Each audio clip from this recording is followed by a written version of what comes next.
السلام عليكم ورحمة الله تعالى وبركاته. الحمد لله.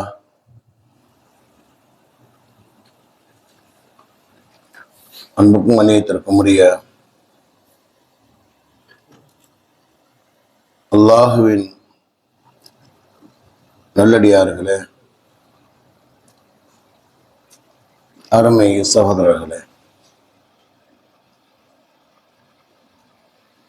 அல்லாஹுடைய அளப்பெரும் கருணையினால் நாள்தோறும் ஒரு நபிமொழியை நாம் மன்னம் செய்து வருகின்றோம். இதுவரை 8 நபிமொழிகள் கூறப்பட்டிருக்கிறது. 9வது நபிமொழி என்னவென்றால், ஹஜ்ரத் ரசூலுல்லாஹி ஸல்லல்லாஹு அலைஹி வஸல்லம் கூறினார்கள், قال நபி ஸல்லல்லாஹு அலைஹி வஸல்லம், அல் ஹயாஉ மினல் ஈமான்,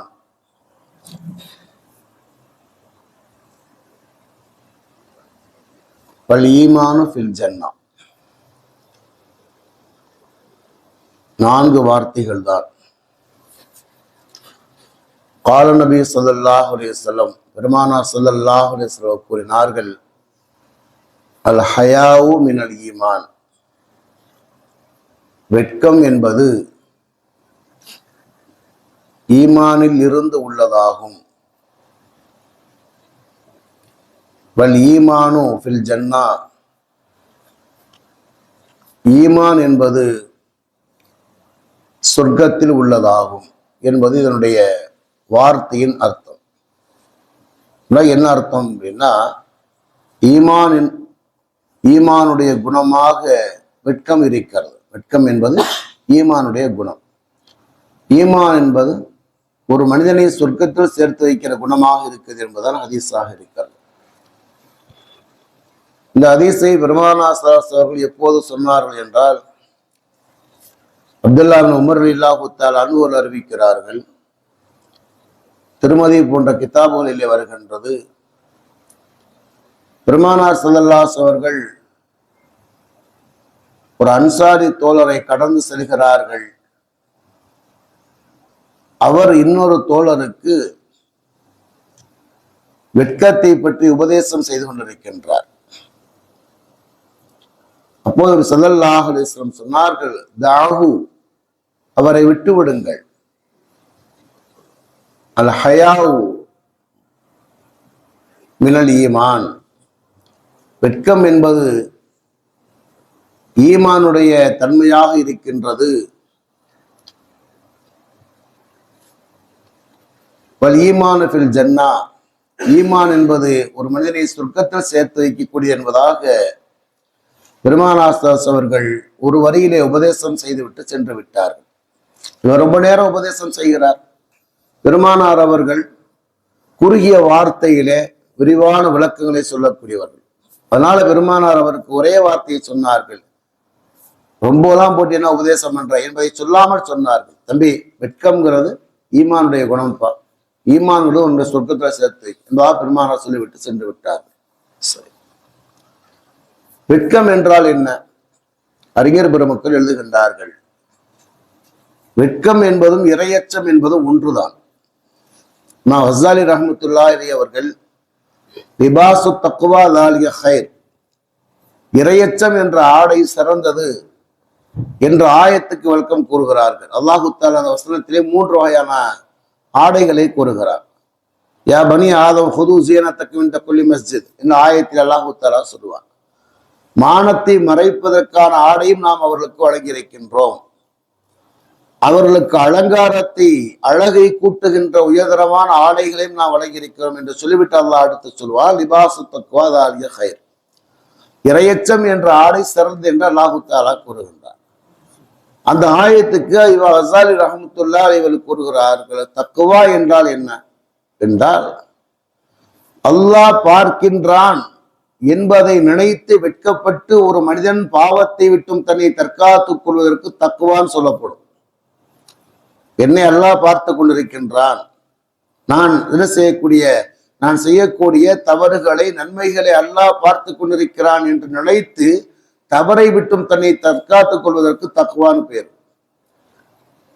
மனிதர்கள் என்னை பார்க்கிறார்கள், எனவே நான் என்ன செய்ய வேண்டும், அந்த தவறை விட்டும் தன்னை தற்காத்துக் கொள்ள வேண்டும் என்பதாக நினைப்பதற்கு பேர் என்ன செய்து ஹயா, வெட்கம் என்பதாக கூறுகிறார்கள். மக்களுடைய என்ன செய்யறது, மக்களுடைய மரியாதை நினைத்து பயந்து அந்த பாவத்தை விட்டும் தவிர்ந்து கொண்டால் அதுக்கு பேர் வெட்கம்னு பேர். அல்லாஹ் என்னை பார்க்கிறான் என்பதை நினைத்து தன்னை தற்காத்துக் கொண்டால் அதுக்கு பேர் என்ன செய்யறது, தக்வா என்பதாக நாம் கஸ்ஸாலி ரஹ்மத்துல்லாஹி அவர்கள் கூறுகிறார். சரி, இது ஒரு செய்தி. அடுத்த ஒரு செய்தி என்னவென்றால், இந்த வெட்கம் என்பது ஒரு உயர்ந்த குணமாக இருக்கிறது, அல்லாஹுடைய ரசூலுடைய குணமாக இருக்கிறது. அல்லாஹுடைய குணம் என்பதற்கு பெருமானார் அவர்கள் ஹதீஸிலே கூறுகிறார்கள், இன்னல்லாஹ யஸ்தஹி மின் அப்திஹி இதா ரஃபா இலைஹி யதைஹி அய்யருத்தஹுமா சிஃப்ரா. ஒரு அடியான் அல்லாஹ்விடத்திலே கையை உயர்த்தி விட்டால், துஆவுக்காக வேண்டி கையை உயர்த்தி விட்டால், அவருடைய கரத்தை வெறுங்கையாக அனுப்புவதற்கு அல்லாஹ் வெட்கப்படுகிறான் என்பதாக ஹஜ்ரத் ரசூலுல்லாஹி ஸல்லல்லாஹு அலைஹி வஸல்லம் கூறுகிறார். அப்ப வெட்கம் என்பது அல்லாஹ்வுடைய குணம் என்று சொன்னால், ஒரு மனிதன் என்ன செய்கிறான், அல்லாஹ்விடத்திலே கையேந்தி விட்டார் என்றால் அந்த கையை வெறுங்கையாக அனுப்புவதற்கு அல்லாஹ் தஆலா வெட்கப்படுகிறான். எனவே வெட்கம் என்பது அல்லாஹ்வுடைய குணமாக இருக்கிறது. அதே மாதிரி வெட்கம் என்பது ஹஜ்ரத் ரசூலுல்லாஹி ஸல்லல்லாஹு அலைஹி வஸல்லம் குணமாக இருக்கிறது என்று சொன்னால், ஹஜ்ரத் ரசூலுல்லாஹி ஸல்லல்லாஹு அலைஹி வஸல்லம் அவர்கள் எந்த அளவுக்கு வெட்கமுடையவர்களாக இருந்தார் என்று சொன்னால், ஹஜ்ரத் அபூ சயீத் ரலியல்லாஹு தஆலா அன்ஹு அவர்கள் அறிவிக்கிறார்கள், கான நபி ஸல்லல்லாஹு அலைஹி வஸல்லம் அஷத்த ஹயான் மினல் உதுராயி ஃபீ ஹித்ரிஹா. அதாவது கன்னிப்பெண், கூடாரத்தில் இருக்கின்ற கன்னிப்பெண் எவ்வளவு வெட்கமுடையவளாக இருப்பாளோ அதை விட ஹஜ்ரத் ரசூலுல்லாஹி ஸல்லல்லாஹு அலைஹி வஸல்லம் அவர்கள் வெட்கமுடையவளாக இருப்பார் என்பதாக அபூ சயீத் ரலியல்லாஹு தஆலா அவர்கள் அறிவிக்கிறார்கள். அப்ப வெட்கம் என்பது அல்லாஹுடைய ரசூலுடைய குணமாக இருக்கின்றது. சரிங்க, வெட்கம் ஒருத்தன்ட்ட வந்தா என்ன ஏற்படும் என்று சொன்னால், அறிஞர் பெருமக்கள் எழுதுகிறார்கள், வெட்கம் என்பது ஒரு மனிதனிடத்தில் வந்துவிட்டால் எழுதுகிறார்கள், அதாவது எல்லா வகையான பாவங்களை விட்டும் அவனை தன்னை தற்காத்துக் கொள்கின்றான், எல்லா வகையான நன்மைகளையும் அவன் என்ன செய்யறான், ஆர்வத்தோடு செய்கிறான் என்பதாக அறிஞர் பெருமக்கள் விளக்கம் எழுதுகிறார்கள். ஹஜ்ரத் ரசூலுல்லாஹி ஸல்லல்லாஹு அலைஹி வஸல்லம் சொன்னார்கள், உஸீக அன் தஸ்தஹி மினல்லாஹி தஆலா கமா தஸ்தஹி மின் ரஜுலி சாலிஹி மின் கௌமிக. உன் கூட்டத்திலே இருக்கின்ற நல்லடியார்களை நினைத்து நீ எப்படி வெட்கப்படுகின்றாயோ அதை விட அல்லாஹ் நினைத்து நீ வெட்கப்படு. அது மாதிரி எப்படி நம்ம என்ன செய்யறோம் அப்படின்னா, நம்ம கூட்டத்தில் இருக்க நல்ல மனிதர்கள் இருக்காங்க, இப்ப நல்ல மனிதர்கள் நினைச்சு நாம் எப்படி என்ன செய்ய வெட்கப்படுகின்றோமோ, நம்ம ஏதாவது செஞ்சுட்டோம்னா என்ன செய்வாங்க, அவங்க நம்மளை இழிவாக கேவலமா நினைப்பார் என்பதாக எப்படி நாம் என்ன செய்யறோம், நினைத்து நாம் வெட்கப்படுகின்றோமோ அதை போன்று அல்லாஹ் நினைத்து வெட்கப்படு என்பதாக ஹஜ்ரத் ரசூலுல்லாஹி ஸல்லல்லாஹு அலைஹி வஸல்லம் சொன்னார். அதனால வெட்கம் என்பது என்ன செய்யுது அப்படின்னா ஒரு உயர்ந்த குணமாக இருக்கிறது. அந்த வெட்கம் என்பது என்ன செய்யறது அப்படின்னா ஈமானுடைய குணம். அது வந்து விட்டது என்று சொன்னால் எல்லா பாவங்களை விட்டும் நாமே நம்மை தற்காத்துக் கொள்கின்றோம். வரலாற்றிலே கூட ஒரு செய்தி வருகிறது இல்லையா, அது அபூ கஸ்தி அவர்களிடத்திலே கேட்கப்பட்டது. அவங்க ஈமானை ஏற்றுக்கொண்டதற்கு பிறகு கேட்கப்பட்டது, நீங்கள் அறியாமை காலத்திலே மது அருந்தி உள்ளீர்களா என்பதாக கேட்கப்பட்டது. மது அருந்திருக்கிறாங்க கேட்கப்பட்டது. அப்ப சொன்னாங்க இல்லைன்னு சொன்னாங்க.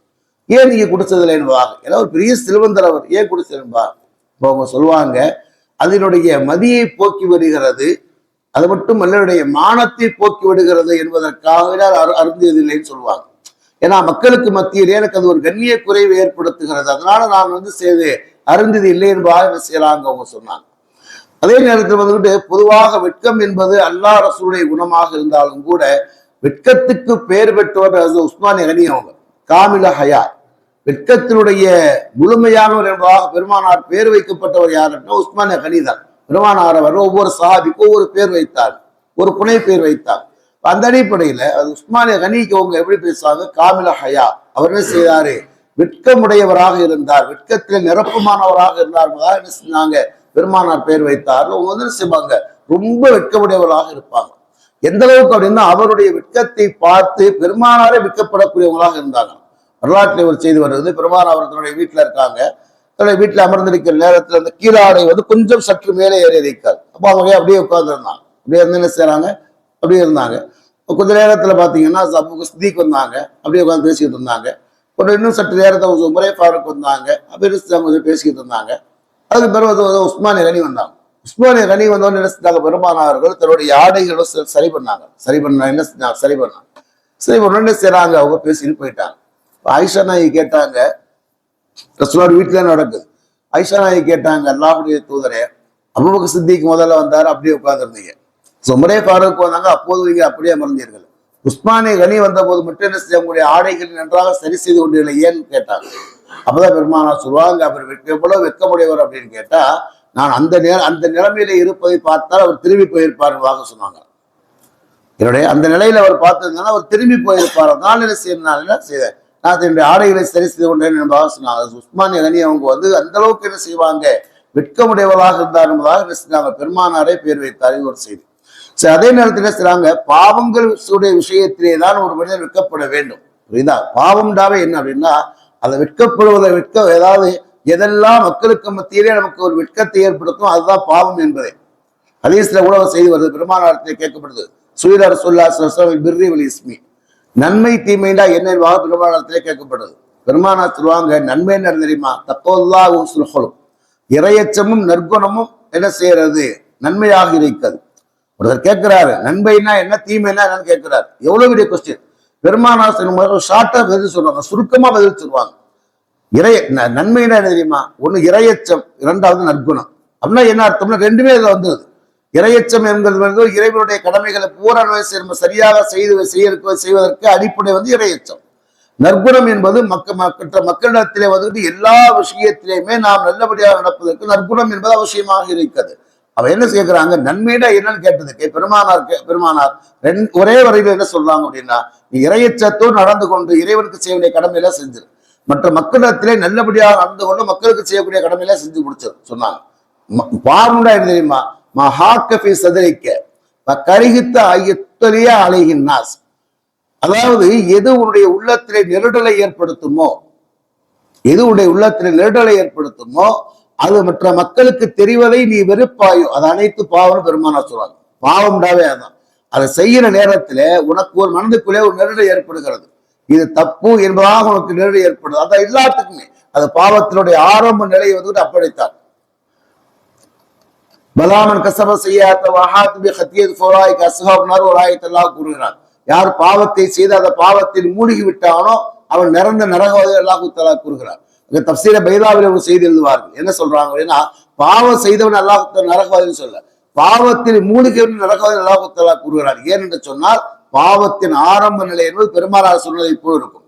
பாவத்தின் ஆரம்ப நிலை என்ன இருக்கும் அப்படின்னா, நம்ம செய்யறது தவறு என்பதாக ஒரு உள்ளத்திலே ஒரு நெருடல் ஏற்படும்.